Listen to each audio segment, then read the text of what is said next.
Hey guys, how we doing? I'm your host, Adrian Brady Chizana.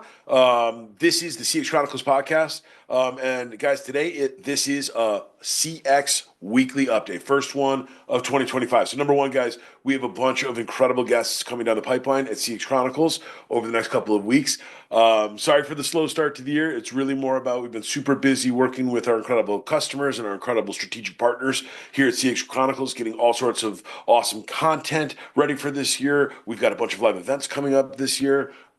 We've got all sorts of super cool things that we're doing with our strategic partners like HubSpot and Intercom and Zendesk and Freshworks, to name a few, plus a bunch of up and coming, really, really dope partners that are really going to be a part of changing the world as it relates to AI. But for this week's CX weekly update, I wanted to dive into something a little bit different. I wanted to really kind of spend some time talking about the world and the land of boutique BPOs or business process outsourcing services. We haven't really spent a lot of time talking about this, but as we've had more and more of these incredible customer-focused business leaders coming on the show from companies like Ciara and Avaya and Cisco and all these major, major global companies that really help businesses across the world communicate with their customers by way of phones and texts and emails and all these different mediums that we've really kind of come to accept as the normal in today's world. I wanted to spend some time to kind of step back and look at the BPO space. I wanted to focus on boutique BPOs because I know for a lot of our listeners here that are building tomorrow's emerging companies at CX Chronicles, we might not need a massive call center today. We might not need a massive call farm today. We might not need thousands of agents today. We will in the future, right? If we're doing our things right, and if we're making sure that we're doing an incredible job of managing the four CX pillars. But number one, a boutique BPO or a business process outsourcing. What is it?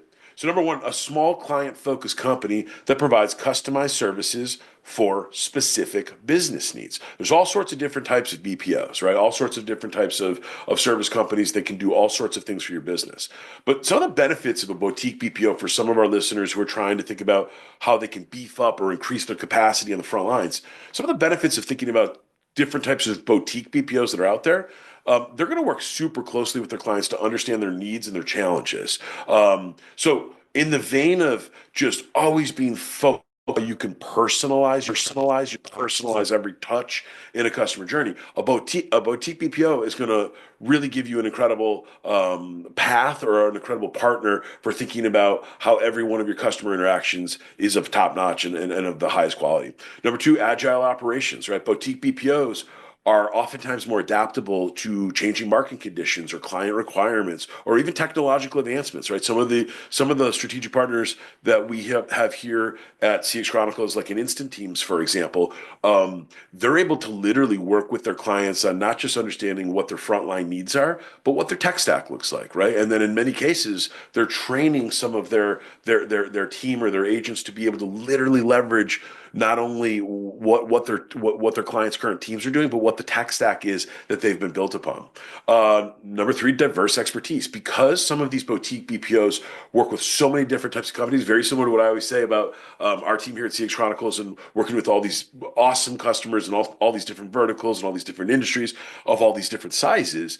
Boutique BPOs start to build a diverse expertise across all of these different things that they're seeing within their day-to-day customer interactions. It can be around ways of managing escalations. It could be about ways of being able to push certain customer or inbound comms to the right person faster. It could be digging in and being able to get into some of the higher or more technical interactions that you might have with a customer or some of the tickets that are a little bit more complex.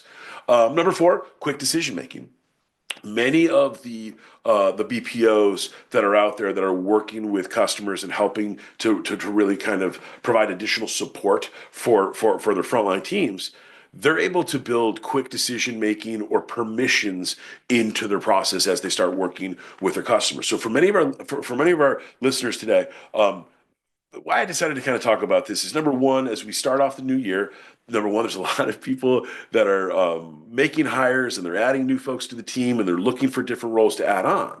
But for some of our bootstrappers out there, or for some of our founders or some of our executives listening that are really continuing to try to run as lean as possible and really try to find every efficiency in their growing business, it's important to think about how a BPO could be a partner that allows you to still get a bunch of support and a bunch of additional hands-on work, but have the ability to maybe move up or down, or have the ability to kind of come and go as you need when the demand is there. For example, in the fourth quarter, when many e-com companies have their peak, right? There's going to be the most tickets, the most phone calls, the most emails.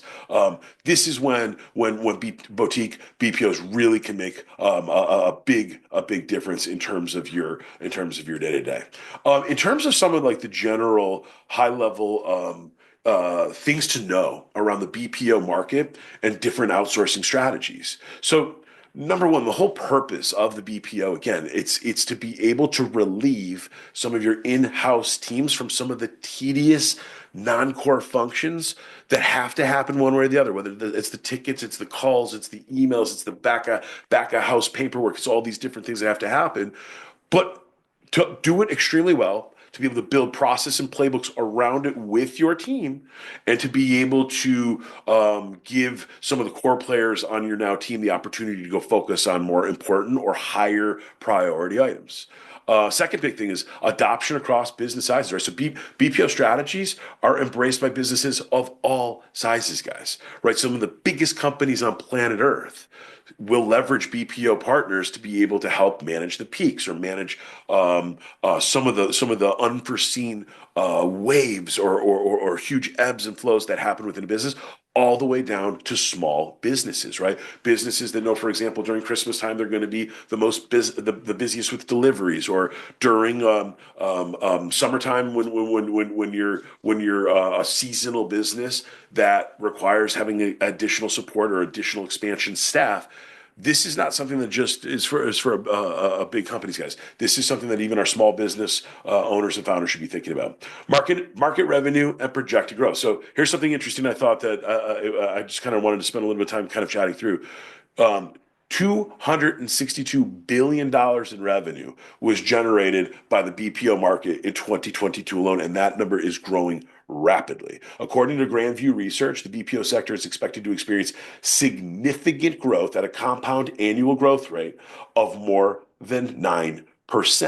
And what's interesting about this is everybody's talking about AI, AI, AI. And AI is here, guys. We talk about this every single week on the CXChronicles podcast.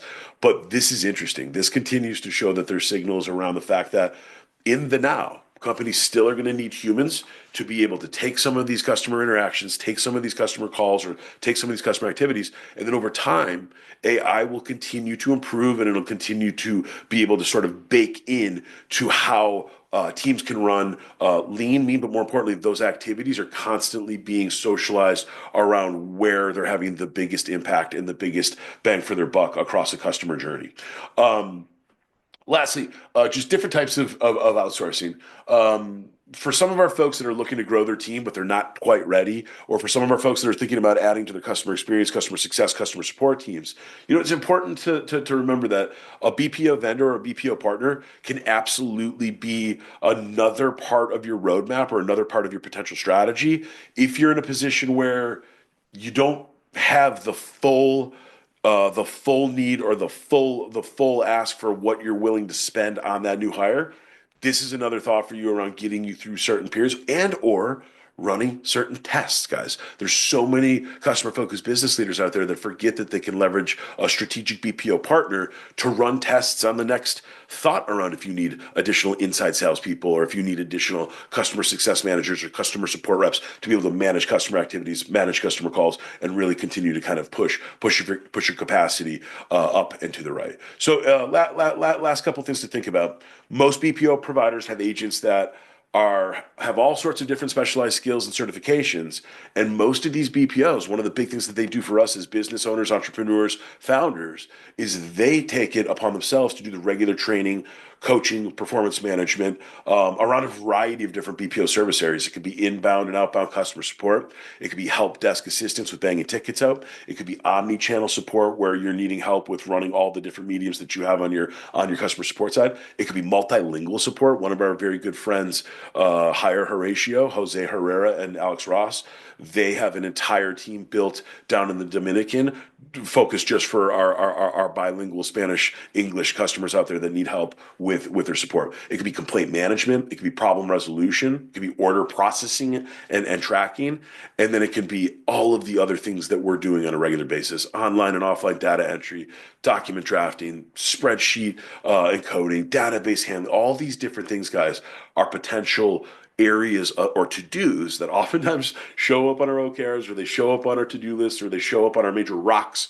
to move, but they just keep getting deprioritized. So that's the high level in terms of the world of boutique BPOs and some ideas for our listeners around how they can start to think about how to lever other business process outsourcing solutions in the future.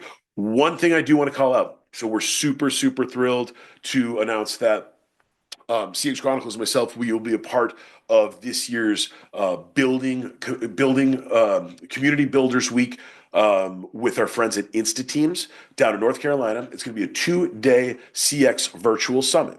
So February 25th and February 26th, I would love all of you to join us for the 2-day virtual summit that goes beyond the ordinary. We're going to explore all sorts of different innovative strategies and build meaningful relationships with other CX leaders. We're going to have some incredible speakers and presenters that are part of there. I'm having the privilege and the pleasure of helping to lead a panel with some of the incredible folks at InstaTeams. Plus, we will be down in North Carolina on February 27th, live with the InstaTeams squad, doing all sorts of live interviews and podcast episodes on the CX Chronicles. So we're going to be sharing that with you guys in just a few short weeks to come, but I wanted to call this out. So for anybody that's looking for some new ways to learn, or some new ways that they can really kind of keep digging in and expanding their CX and their CS prowess in 2025, please check out the InstaTeams CX Summit. My friend Nate Brown is going to be there.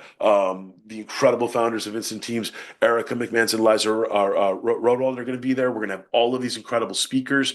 I'm going to be talking about this very topic right here, boutique BPOs and the 3 Ps of boutique BPOs, with Greg Avalone and Amy Price from InstaTeams. And we're going to be doing a whole bunch of awesome stuff, really kind of digging in and understanding how other customer-focused business leaders are getting ready for the new year. So I will be sure to share the link inside of today's notes. You'll be seeing it in some of our upcoming shout outs in the CXC social. So I'm extremely excited to hit the ground running for 2025.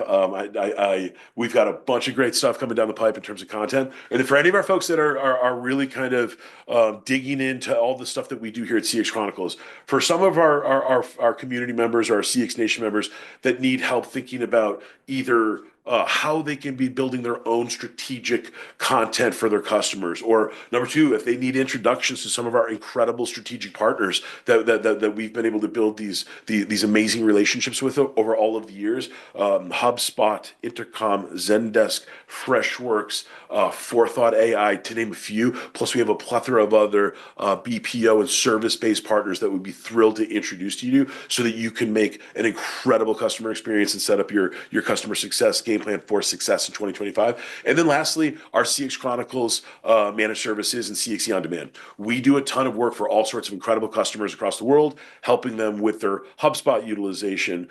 We do HubSpot audits. We do Intercom utilization, implementation training. All of the partners that we've been able to build, we work hand in hand with your customer-facing teams to think about how the 4 pillars are shaping up in today's business. How is the team built? How is the tech stack operating? How is it being utilized? What are the processes and the playbooks that you've got built, so make sure that you can replicate and then scale upon your success? And lastly, feedback. What are the ways that you're leveraging and utilizing all of your customer feedback? And what are the ways that you're leveraging and utilizing your employee feedback in today's world? So guys, I hope you enjoyed today's CX Weekly Update. It's the first of many. We're going to be doing more of these this year. Please reach out to info at CX Chronicles if you have any questions at all, or hit me up on LinkedIn. This is going to be the best year yet for CX Chronicles, and we're pumped to bring you a bunch of incredible customer-focused content. And guys, as always, remember to make happiness a habit.